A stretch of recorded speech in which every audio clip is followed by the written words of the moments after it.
Différents faits divers nous interpellent et nous incitent à la réflexion.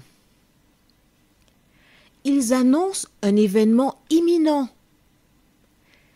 et d'une grande importance. Mais comment l'analyser? En écoutant Jean-Claude qui, à la lumière de la Bible, t'accompagnera et te permettra d'être prête, d'être prêt pour le retour de Jésus. Note que les éditions spéciales sont disponibles sur YouTube. Quelle est la réponse 2? Le 2, c'est le chiffre. Je te salue fraternellement en Jésus-Christ, le Sauveur du monde. C'est Jean-Claude qui partage avec toi cette nouvelle série qui s'intitule « Découvrir la vérité ». Marco et Jean-Claude, les deux serviteurs de l'Éternel, attelés pour remplir cette mission noble, nous sommes très heureux de te retrouver. Très heureux d'apporter à ta connaissance l'information, la vérité. Et notre plus grande joie, c'est de savoir que le Saint-Esprit qui nous inspire est aussi présent en toi pour t'aider dans ta démarche vers l'éternité. Aujourd'hui, nous verrons une multitude. Juste avant d'aborder ce thème, prions. Ô Dieu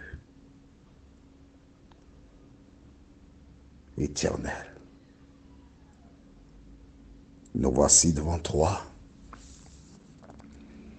avec une pensée pour toutes celles et ceux qui sont fatigués,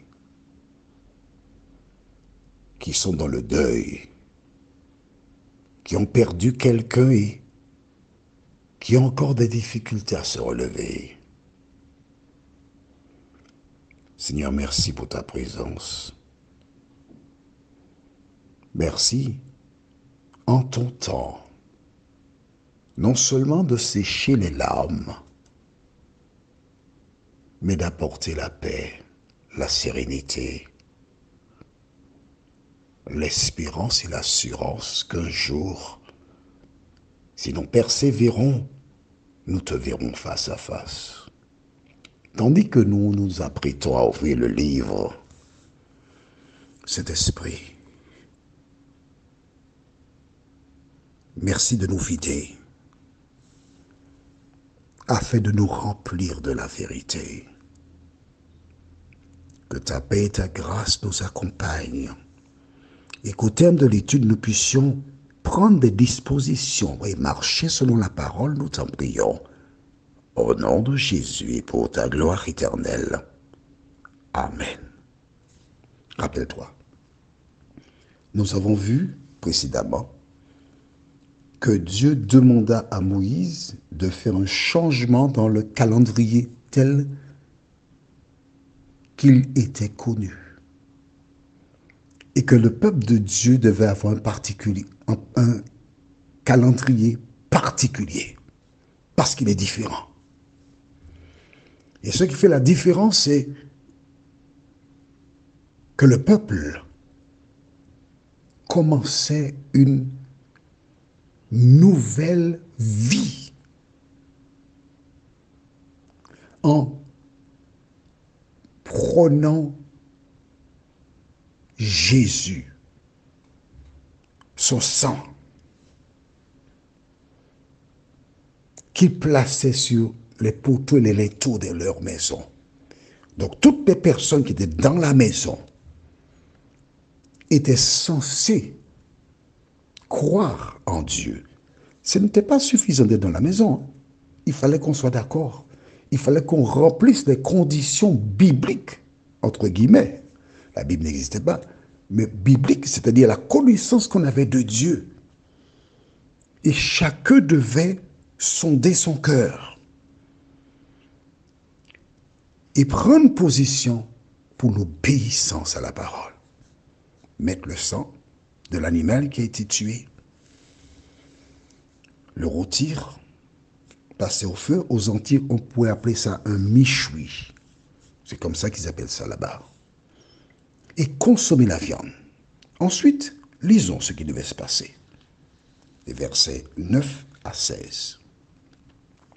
Vous ne le mangerez point à demi-cuit et bouilli dans l'eau, mais il sera rôti au feu, avec la tête, les jambes et l'intérieur. Tu vois? C'est la Bible qui a dit de faire comme ça. Donc tout ce qu'il y avait à l'intérieur, qu'on avait tué l'animal, on récupérait le sang seulement, et puis après on le faisait rôtir pour le manger.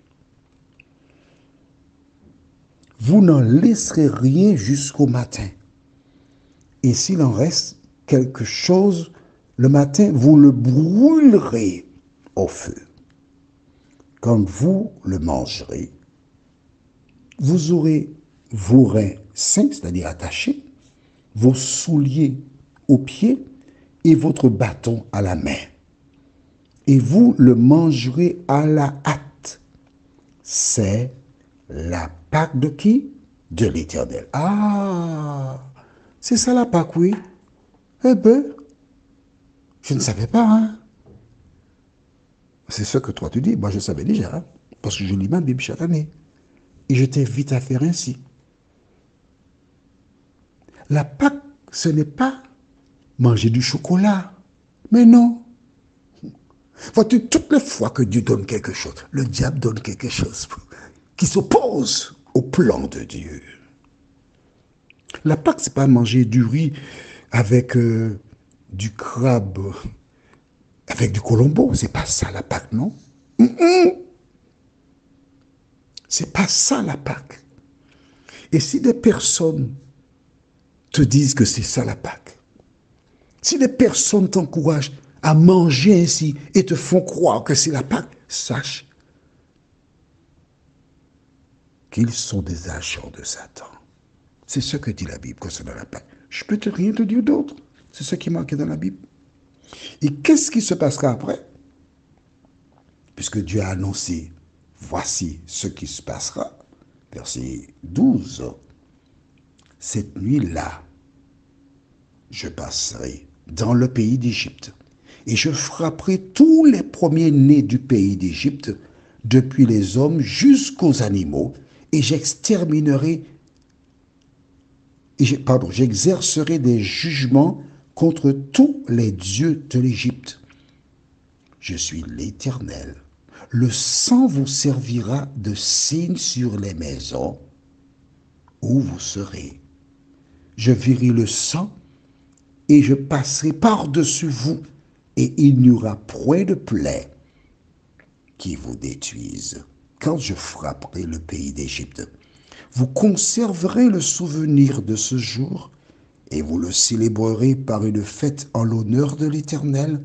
Vous le célébrerez comme une loi perpétuelle pour vos descendants. Pendant 7 jours, vous mangerez des pains sans levain. Dès le premier jour, il n'y aura plus de levain dans vos maisons, car toute personne qui mangera du pain levé du premier jour au 7e jour sera retranchée d'Israël. Le premier jour, vous aurez une sainte convocation. On ne fera aucun travail ces jours-là. Vous pourrez seulement préparer la nourriture de chaque personne. C'est bon? On aura une sainte convocation. Et dans le système hébraïque, cette sainte convocation ils appellent ça un sabbat. Il existe une différence entre le sabbat, 7 jours de la semaine, et les sabbats cérémoniaux.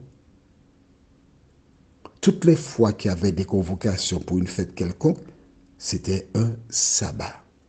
Rien à voir avec le sabbat de 7 jours. Alors, les personnes suivirent cette consigne.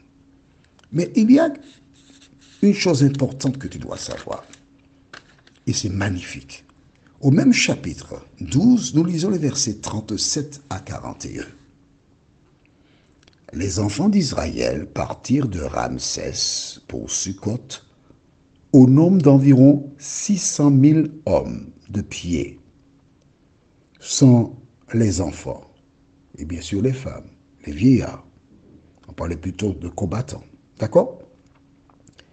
Verset 38. Une multitude de gens de toute espèce montèrent avec eux. Ils avaient aussi des troupeaux considérables de brebis et de bœufs. Ils firent des gâteaux cuits sans levain avec la pâte qu'ils avaient emportée d'Égypte et qui n'était pas levée, car ils avaient été chassés d'Égypte sans pouvoir tarder et sans prendre des provisions avec eux. Versets 40 et 41.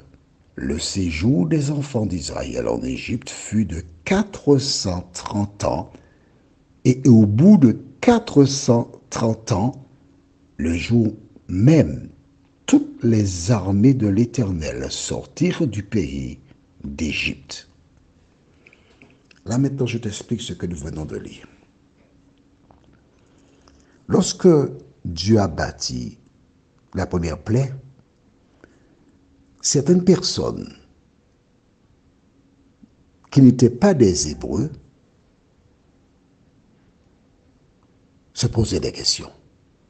Puis la deuxième, la troisième, la quatrième, la cinquième, la sixième, la septième, la huitième. Parmi les plaies, la Bible déclare que la grêle, aujourd'hui on parle de grêle, la grêle tomba sur le pays d'Égypte.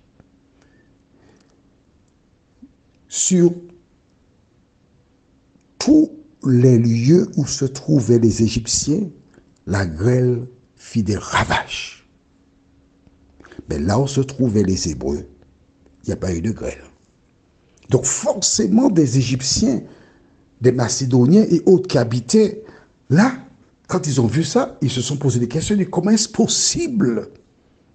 Pourquoi on est sur le même territoire, là où se trouvent les Hébreux, il n'y a pas de dégâts. Les sauterelles s'abattirent. Tous les arbres en Égypte furent dévorés, excepté là où se trouvaient les Hébreux, etc., etc. Il y a eu 3 jours de ténèbres. Chez les Hébreux, on les entendait rire, s'amuser, jouer. Et chez les Égyptiens, la Bible déclare qu'il y avait... Les ténèbres étaient tellement intenses qu'on ne pouvait pas se voir. 3 jours. Donc des personnes qui virent cela, crurent et se joignirent au peuple d'Israël. Mais parmi ces personnes, il y avait des agents de Satan, des envoyés spéciaux de Satan pour essayer de pourrir, détruire le peuple. Mais ce qu'il faut retenir, c'est qu'il y avait des personnes sincères. Alors tu comprends bien que lorsqu'on parle des Hébreux aujourd'hui, on ne peut pas parler de pureté de la race. Parce que la sortie d'Égypte, il y avait des Hébreux, mais il y avait aussi des personnes de toute espèce de nationalité. Pourquoi? Sais-tu pourquoi? Mais c'est une image. Au retour de Jésus, des femmes et des hommes venant de toutes les nationalités laisseront cette terre pour partir avec Jésus, qui a déjà préparé une place pour ses enfants. La question est de savoir si toi, qui lis, qui comprends, qui écoute la parole, si tu feras partie de celles et ceux qui sortiront d'Égypte, ce monde, ou celles et ceux qui seront détruits sur la terre. Prions. Seigneur, merci pour la parole. Nous comprenons et plusieurs réalisent qu'ils ont été trompés. Mais parce que tu as vu leur cœur, Seigneur, tu as vu qu'ils sont sincères, tu as permis qu'ils connaissent la vérité. Ils ont vu, ils ont lu, ils ont compris. Le Saint-Esprit les a convaincus de les aider à ne pas être attachés à une structure, mais à la vérité qui est Jésus, nous t'en prions, en son nom et pour ta gloire éternelle. Amen. Prends bien soin de toi et ne rejette pas Jésus.